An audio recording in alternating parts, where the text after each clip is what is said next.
thank you to Chef for their generous donation as a YouTube member. Alright, so this just confirms my theory. Amicus, that's like Emma right there, right? So I'm fucking kidding. Hello everyone, and welcome to Interia. This is the companion visual novel to Adastra. For those who are unaware, Camia, the sequel to Adastra, was put on a hiatus because, from what I gathered from the Itch.io and Patreon posts, there's a bit of a personal life struggle, and also just sort of a creative kind of rethink about what they want Camia to be. However, as a way to tell a story they were feeling like telling, and also to address some criticism from Adastra that they really that there wasn't as much of a interaction between the human and Amicus, they made this, which it says it's the 1.0. By the way, I got the email notification of this release like just now, so I'm immediately hopping on this shit. So I have no recollection of that would be the wrong word. I have no idea what this is going to be, but I do like the animated opening, the little nice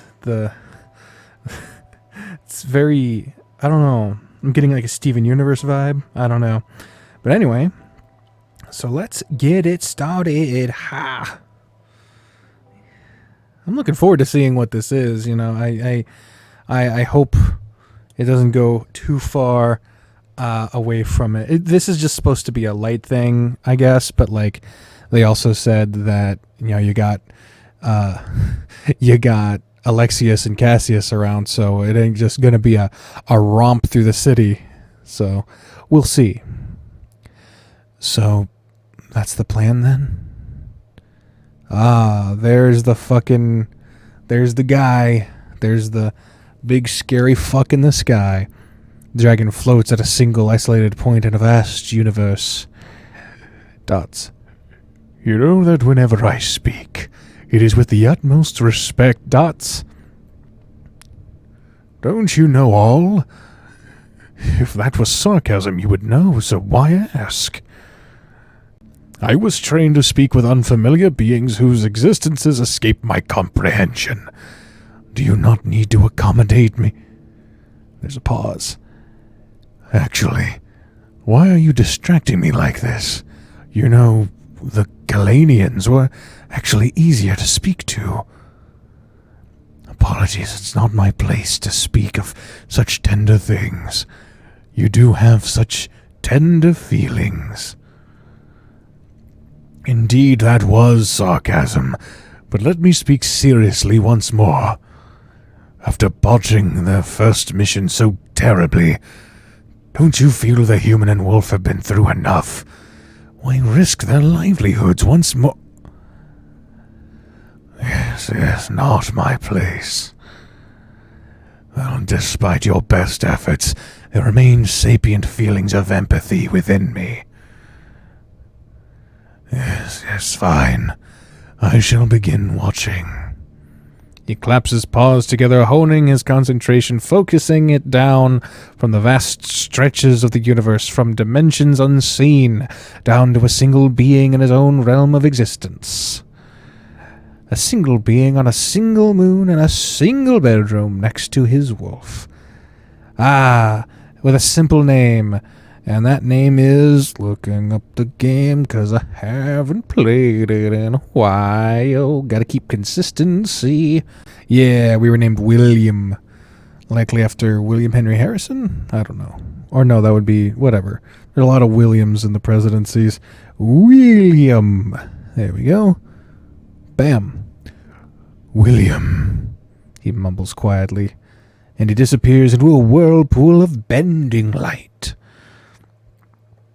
So this is concurrent, mind you. I don't know if I said that clearly enough during the build-up. This is a concurrent visual novel to Adastra. This kind of fills in some of the gaps as they were going from plot point to plot point. I feel myself coming to, in that moment where you realize that you're waking up. The feeling I've felt in this moment has changed drastically over the course of my stay here. Just months ago, it was usually the worst part of the day. Having to remember what had happened and all the obstacles that were ahead of me. Most of that stress ended with the fight at the amphitheater. Now that feeling of dread has evolved into, well, another kind of dread. The day we'll have to say goodbye is drawing nearer. Still, along with that feeling comes one of love and relief. Because I know what I'll see when I open my eyes. There he is, in all of his glory. Is Amicus. Sure enough, the Emperor of Adastra is splayed out before me, leaving himself exposed in a way that he never would while awake. Well, at least when it isn't just the two of us. The warmer months on Adastra have arrived, about the same as it was when I first landed on the moon. Because of that, the bedding is especially light, and our only blanket is pulled down to a point that almost makes him look like a tastefully covered up model. He doesn't really need a blanket. In fact, he hardly ever used them before he met me. Now he does it for my benefit, starting the night with his body and blanket wrapped around my furless body. Then usually, by the end of the night, we both become so hot that we end up splayed out, the blanket wadded up off to the side. I like the position of it now, though. Oh, he's yawning. Yawn. That's a nice expression. It's like he can feel my eyes on him, though. He shifts, then yawns hugely. I stare into that gaping maw for a moment, for some reason tempted to poke my head inside. Yeah, that's a weird temptation. I don't know why you would feel that either. Something I would sometimes do when he was yawning particularly hard. Something that was always sure to annoy him. Why would you do that? Why would you do it? It's probably less of a good idea to do it when he's still mostly asleep. There's enough power behind those jaws to easily sever any body part I have.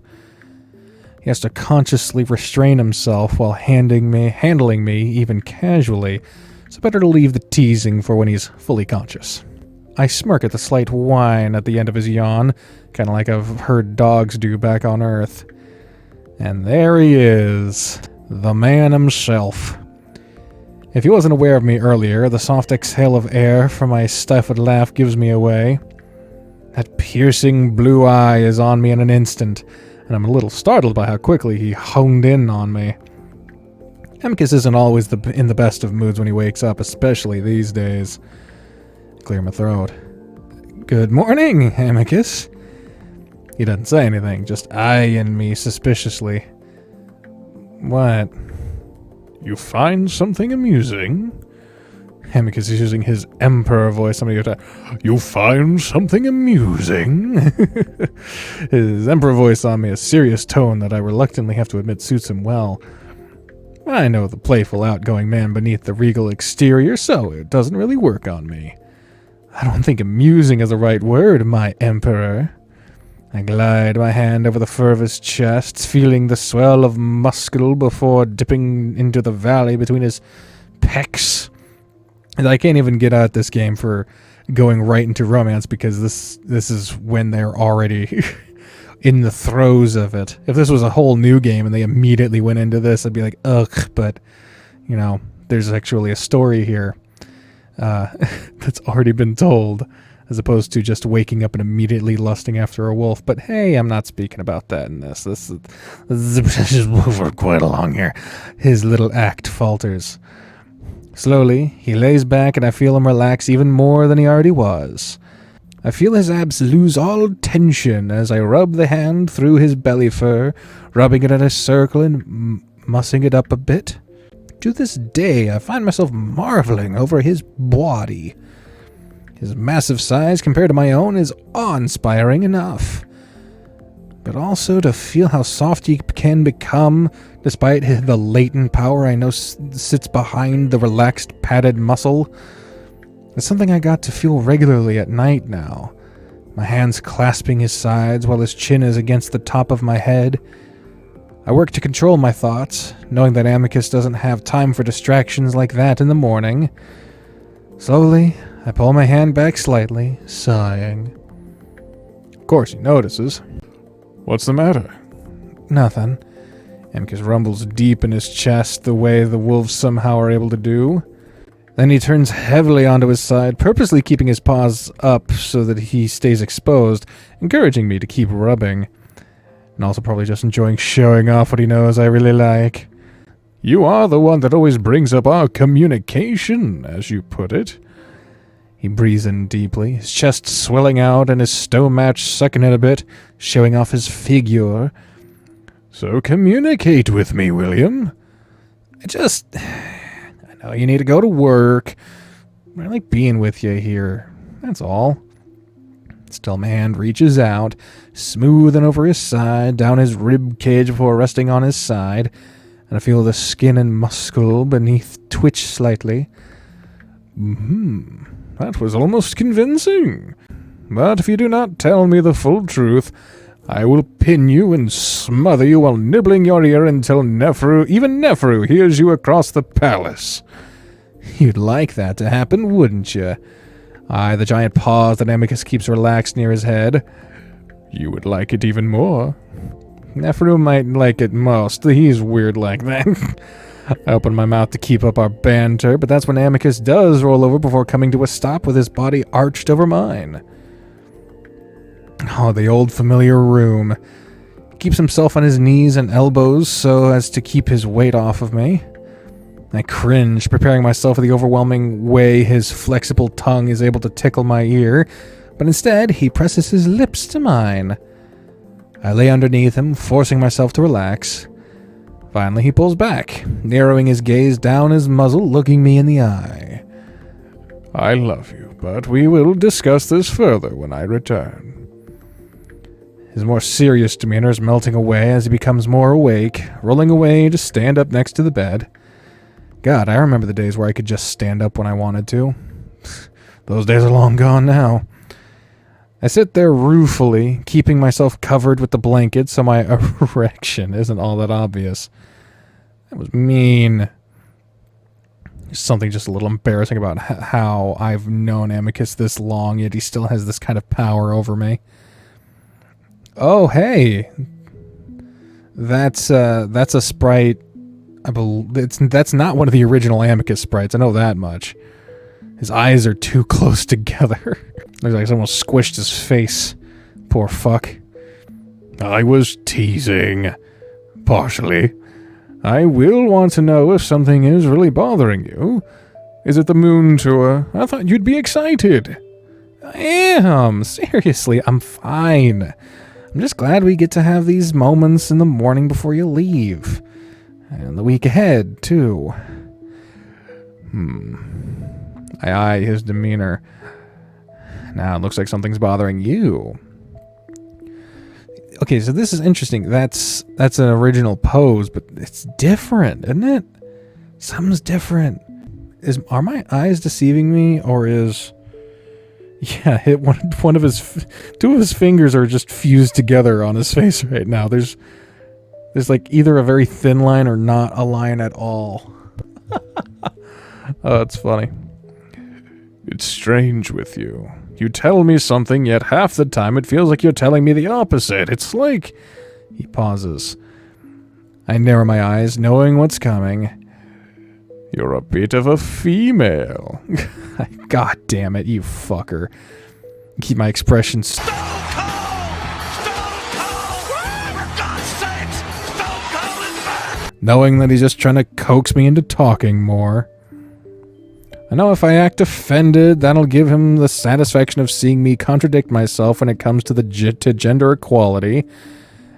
You're late. Okay, that's definitely a different expression. I would remember that lip anywhere. Yeah, I was just joking. I get my own satisfaction in seeing Amicus flustered over his failed attempt at teasing. Sorry. I roll my eyes, waving him off to show that it's all right. We will talk later today for sure, before we leave.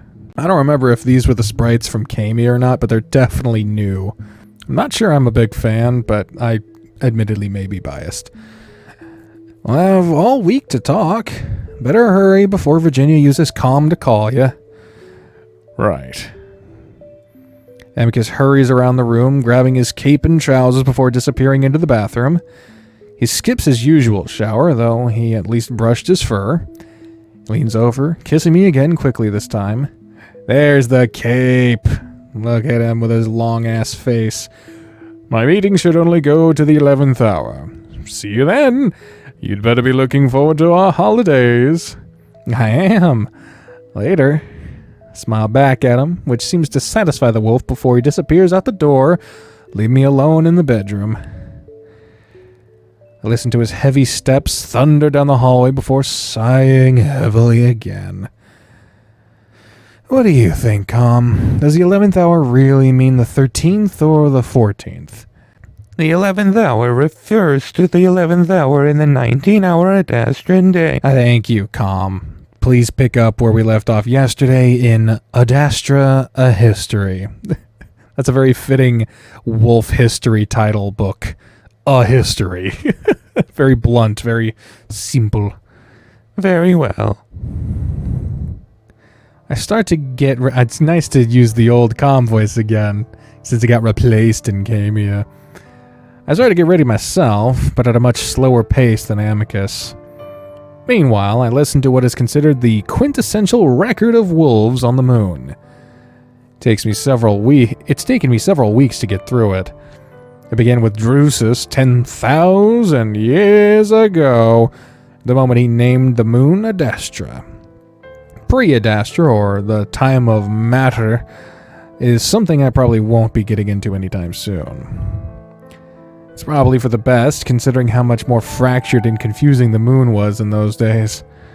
Adastra's history is an easy-to-follow single line of emperorship, though it does start to blur together after 10,000 years. I started to perk up a bit more as it neared the present day, especially with the mention of Amicus's father, though as I've gotten deeper into history, I find myself wanting to pull back. While the wolven approach has always been brutal, it's becoming more difficult to listen to now that it's focused on the father of my lover. Amicus seemed excited for me to learn that part of history, his own history, really. I haven't told him I've gotten to that point yet. But the ruthless power moves and executions, both of which have occurred countless times over the past several millennia, feel quite a bit more personal. Amicus looks up to his father quite a bit, and now that I'm learning more about him... Emperor Potus saw to it that the Camians would receive the message loud and clear. So he sent his trusted friend Cato to the planet Quarto 2413b. Fuck.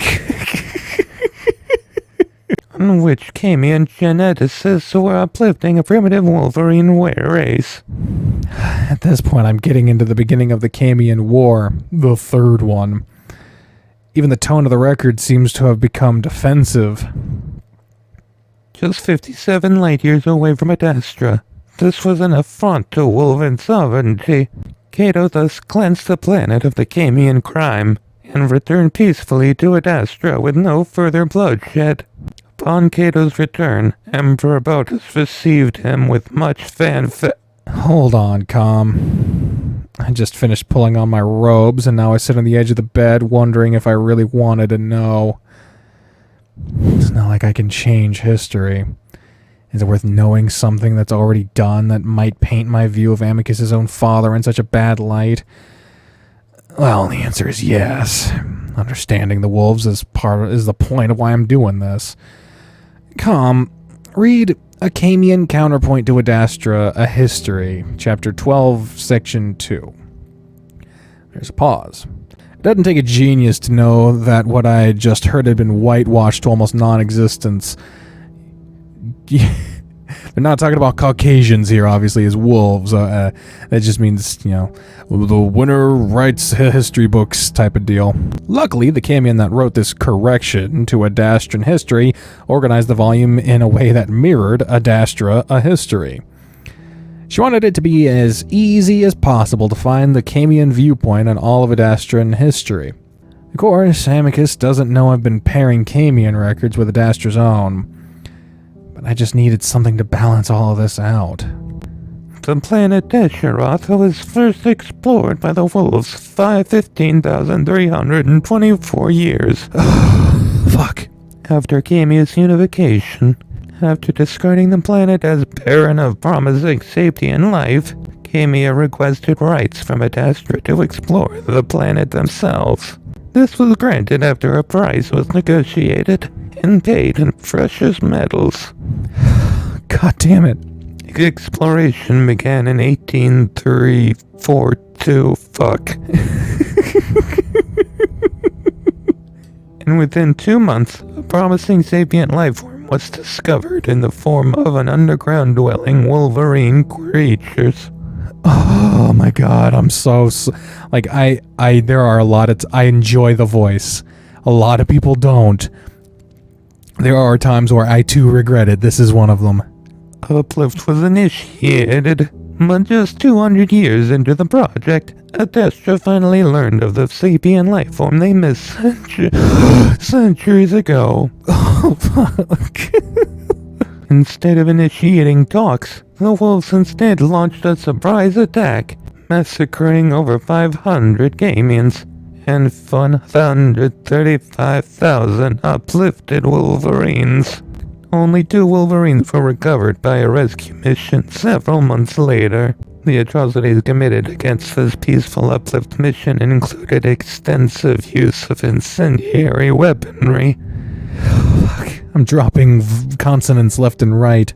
One Nefaru took the lead of the rescue mission recalled that burnt corpses were left scattered in the hundreds across the region, left amongst the ruins of homes, schools, nurseries.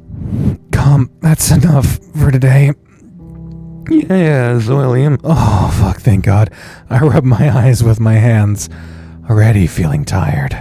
I could just tell myself that this was someone else's problem, a sin the wolves have to answer to themselves, but because I'm with Amicus, a part of this civilization, and he seems so stubborn about only having pride in his culture, I need to address this somehow, at some point.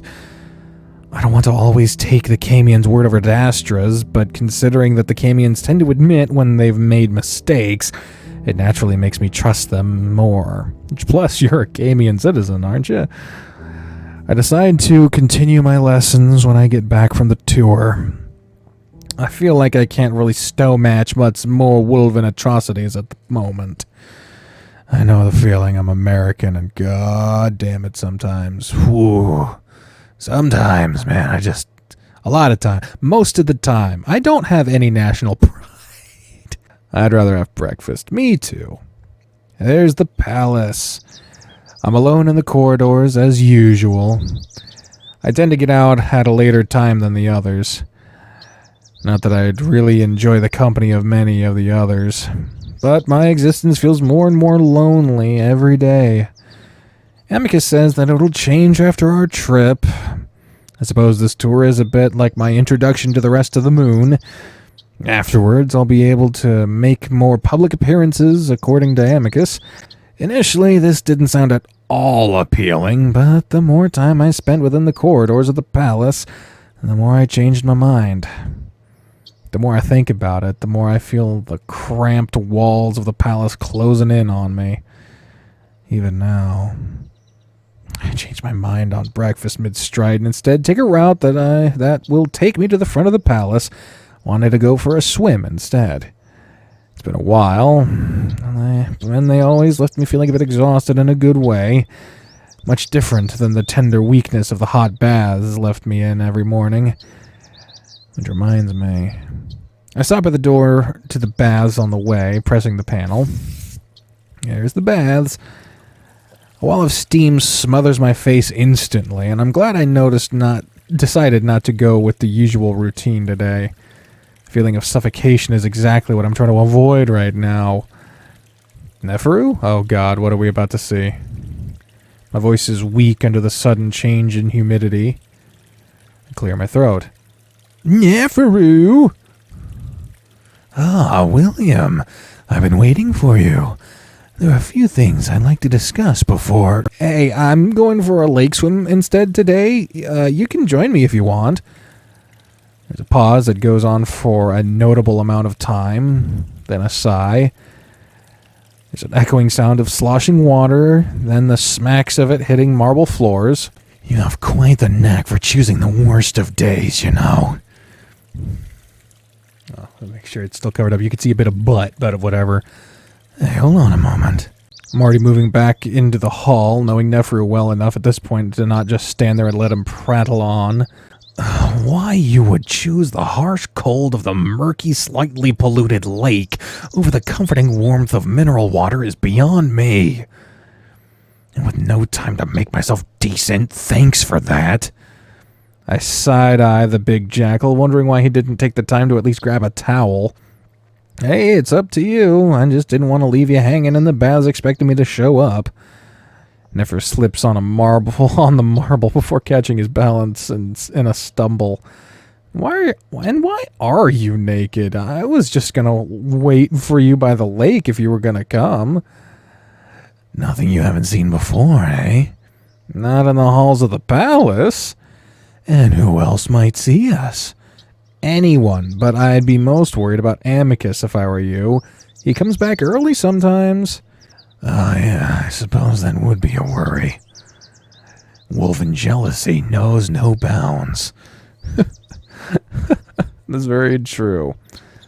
His jaw, his fucking muzzle is crooked. We exit the palace into the gardens. We still know that Nefaru is not clothed, so I'm not taking the orange down. I think he just finds you annoying. Annoyed by his own jealousy, maybe. I roll my eyes and start stripping off my robes on the beach, Nefaru waiting patiently while I do. See? There we go. Speaking of an angry Emperor Amicus, I doubt he'd be happy to see you swim across the lake without safety measures in place. He and everyone else here just need to get used to the fact that humans aren't like other primates. Accidents happen, no matter the species. Nefaru's concern for rules and safety seems so out of character for him that I just can't take him seriously. Race you to the island. Oh, my muscles are so loose from the hot bath. I slap the water so it splashes Nefaru's body, making him gasp. Well, warm up then. Feeling giddy for the moon trip, I assume. It's just nice to be out of that stuffy palace. I start swimming, even though I have a pretty good head start. Nefaru catches up easily, though he swims alongside me at a measured pace. Unlike the wolves, Camians are rather good swimmers, or at least Nefaru is. I start wondering if I should have listened to him about safety measures, at least a sightseer, or to have something to cling to in case I cramp or something. I'm not too worried, though. Sure enough, just as I start to feel my limbs start to give out, I touch the sandy floor of the island. I'm gasping for air when I get to the beach, splaying out on my back, feeling exhaustion like I haven't in a long time. I keep forgetting that I have a fucking hide button. I can just fucking bloop and then he's gone, and then I can just put it back if need be. I'm vaguely aware of the slightly panting Nefaru behind me, following me onto the beach. And of course, it fucking comes up right when I fucking... I suppose now you realize how foolish this was. I crack an eye open at Nefaru, just enjoying all the feelings my body is sending me. Foolish? I feel great. And I guess you're just a fool then. The anger in Nefaru's tone catches me by surprise. I prop myself up on my elbows, looking at him carefully. You alright? I am fine. You, on the other hand, were seconds from drowning. The odd, spontaneous feeling I'd been under the spell of suddenly dissipates. Quiet for a few seconds, and Nefaru goes about shaking off and grooming his fur. Hey, listen, it's been a while since I've done a lot of swimming. I didn't know I was so out of practice. I'll be more careful next time. Surely. I haven't felt these feelings from Nefaru since all those months back when I'd stumbled in on him in his room drunk and rambling on about his family. He hardly ever lets things get to him, so when he does, it's awkward. So I lay quietly on the sand, wondering if he'll explain this weird shift in mood. As always, patience pays off with Nefaru. Imagine if... Nefaru begins, squatting next to me in a way that manages to be graceful, especially compared to me splayed out and covered in sand. After everything you and your wolf have been through, you just so happened to drown in the lake because you were careless. I think about that, and about how that would bring this grand, complex plan to a screeching halt for the parents, and it makes me laugh. Nefaru narrows his eyes at me. Sorry, it's just... You're right, that would be ridiculous.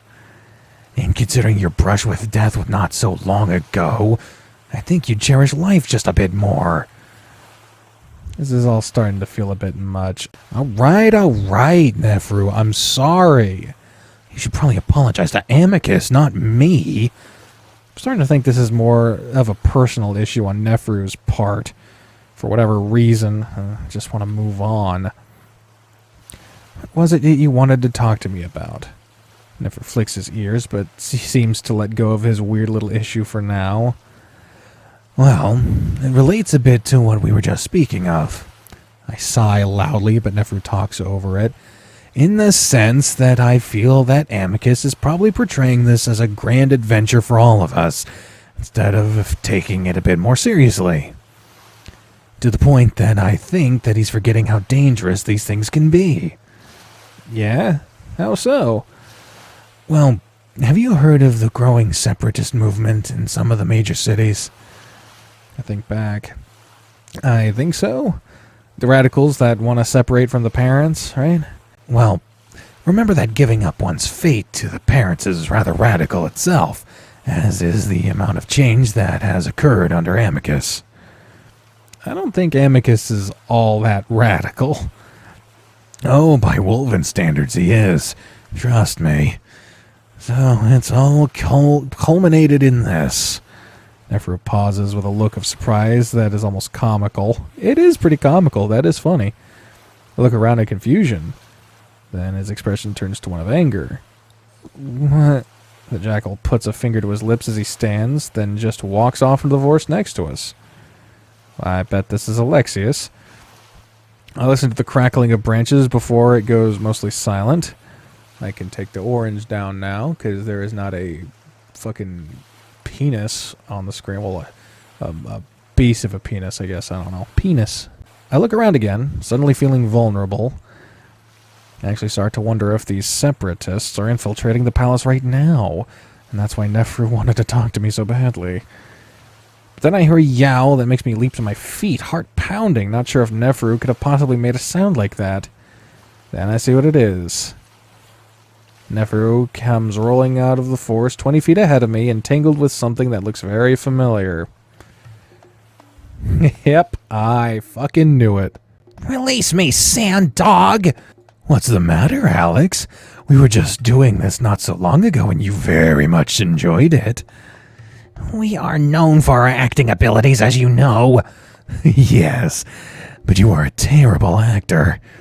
You never can resist manhandling me, you brute. The tables have turned. I remember when you couldn't keep your paws off me. Yes, well, perhaps I mistook you for being better endowed. Did Cato kick you so hard that you shrunk somehow? Ooh, yeah, damn. Nefaru suddenly lets Alex go, letting him faceplant right into the sand. God damn. God damn, man. The water is simply cold, Alex. A likely excuse. Fucking smarmy cunt. I've been watching the whole exchange with my mouth slightly open. I haven't seen Alex in months. Not only that, but the interaction between the two of them is definitely weird, like they're both used to doing it and liking it. Nefaru collects his breath first from their little tussling match and narrows his eyes down at Alex. Enough stalling for time, Alex. Why are you still spying on us when your cover's been blown and you have no communication with your home moon? First of all, we were here first. I should be suspicious that you've come to spy on me. Oh, He just said we. Is Casius around the corner? That would explain why fucking... why they're grouped so closely. We're about to see Casius come out of the bushes too. Casius is here? I look around, not sure if I'm actually wanting to see the wolf or not. Our relationship is definitely complicated after everything that has happened. Alex seemed to notice me for the first time. Oh, William, you're here with the jackal. How are you? Alex, don't. I guess I sound fed up enough, and Alex cuts his usual spiel short. Rude. Oh, I'm rude. I take a step forward, and Alex stiffens up. Nefaru quickly steps between us. So, Casius? That is none of your business, jackal. I'd say, after the way you two have treated me, that... Alex! Get me that damn vine antenna thing! I'm tired of holding this... I know that's a shush, but Alex makes such an intense felinoid hissing sound that if I could, I'd lower my own ears. Silent for a moment, then there's the shifting around from deep within the thicket of trees. Everything all right, Alex? Callous, fucking hell. Casius' tone of concern quickly transitions into one of his usual irritation. Because if I end up fracturing something over this, you'd best hope cat medicine is as truly advanced as they say. Casius, we've got visitors. From a morpha? Did it work? Give my fucking gal and get out here. You fucker. You guys are the most incompetent, fucking governments, what the fuck is the term? Saboteur. A few more indignant yelps from Casius later, and the white wolf appears, stumbling out next to Alex and Nefaru. There he is. Don't snap at me. You diminish my standing every time you do it. He focuses on us, barely reacting. Oh, it's you two. Hello, William. He looks Nefaru up and down. I see that the jackal wishes to make us all uncomfortable with his unsightly privates. Congratulations, Jackal, your ploy has worked. What were the two of you just talking about? Just now, I'm simply tired of Alex screeching at me like I'm his pet, especially as we're about to depart on this very public tour. I shake my head, having forgotten that these two assholes are coming with us.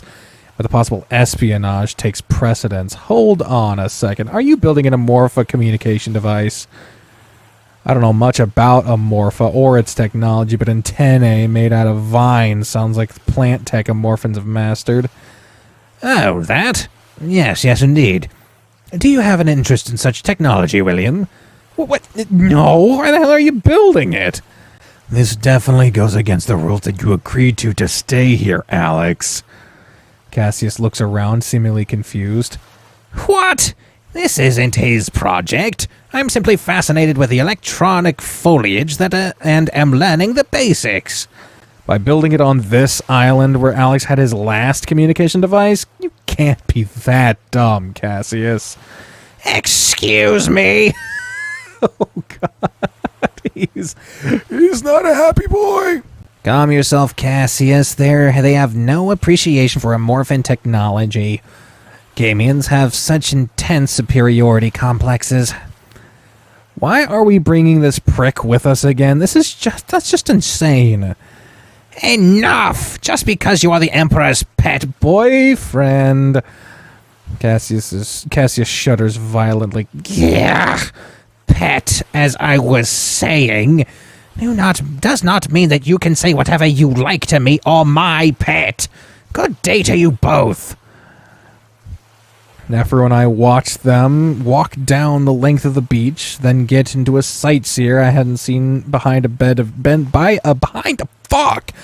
trees. Well, I suppose I'll have to speak to Amicus about this. Same. Even more to worry about on our little trip. I don't get why they're coming. Casius is still a popular force on Adastrian politics. It's all politics. just as I am being brought along to represent the sought-after alliance. I sigh, sitting under some shade. Then what am I? Well, I think Amicus is more fond of you than the rest of us, but otherwise most Adastrians haven't seen a human in person. Might as well get used to it before your species has entry into the Casius. Anyway, I must head back so that I can prepare an appointment with Virginia. She must know about the going-on dangers of Alex as well. To cut our conversation short, just remember that this tour is not all leisure. There's a great deal of danger when it comes to these separatists. They would die for their cause, just as most of us would. All right. Though do allow yourself to have fun, just with caution. I'll head back now and send a sightseer. Don't think about swimming back without one. I nod and Nefaru heads off, still naked, though back to his old self at least. As I wait for the sightseer, I lay back in the cool, shaded sand and fall asleep. Man, what is the protagonist able to fall asleep at the drop of a... Ow! Awaken! Awake with a jump. Yelping under Amicus's furry form before he starts kissing me, his paws sliding up and down my body. I let him do that for a few seconds before pushing him off. Amicus, what the hell? Oh no, you're not lecturing me, especially not after you apparently swam here without a sightseer. I wince, cursing Nefaru for not being able to keep his mouth shut. And falling asleep under scant shade? William, have you forgotten how badly you burned 2 months back? How could I forget? Amicus was so horrified by the prospect that he questioned how humans survived with so few natural defenses. I'm becoming more concerned about you every day. I rub my eyes as Amicus helps me to my feet. I was waiting for a sightseer. It's here, and good thing, too. Our guide for the tour has arrived. Who? Amicus waves his paw dismissively. One of the bear siblings. He's weird like they always are, so I'll keep your interaction short. I frown. I think I can decide that for myself. Yes, of course. Now let's be on our way. Amicus lifts me into a bridle carry so that I don't burn my feet on the sand. You were not waiting for me. I said at the 11th hour, you know. You're always late. How could I be late on a day like this? I cling to my fiancé, listening to his deep voice rumbling through his chest. Oh, let's see. Does he have his ring? Not on that hand, but the other one's in a fist, so maybe... Have you packed your essentials? Don't worry, I have not either. Okay, now we can see... Nope, still no ring. Still no ring. They said they were going to fix it in Camia, and they didn't even fix it here. Tisk tisk. Let us prepare for our journey together, William. I hope you're excited because I have much planned for just the two of us. Aw, that's so nice. He planned a vacation that is also working with many other people, and I would not be that. To be continued? Well, I guess 1.0 is not... It does not mean it's finished. So I guess it being a 1.0 is basically being 0.1. Maybe that was just a typo, I don't know. To be continued. Well, there you go. All in one episode even, probably. Interia, the companion visual novel to Adastra. I hope y'all enjoyed it. Let me know what y'all think is going to happen in this, the companion piece to Adastra. I hope y'all are looking forward to it. I bet you are. If you want to play it for yourself, the link is in the description down below to the Pet Echo Project Itch.io page. If you want to support what I do, and if you fucking feel like it, I don't know, the subscribe button and ringing the bell is probably the best way to do it. Let me know in the comments what you're thinking about this, about anything else, your thoughts on your favorite sushi, perhaps. That would be nice. Wait for me to know that you actually made it to this part of the video. But anyway, thank y'all for watching. I'll talk to y'all later, alright? See ya.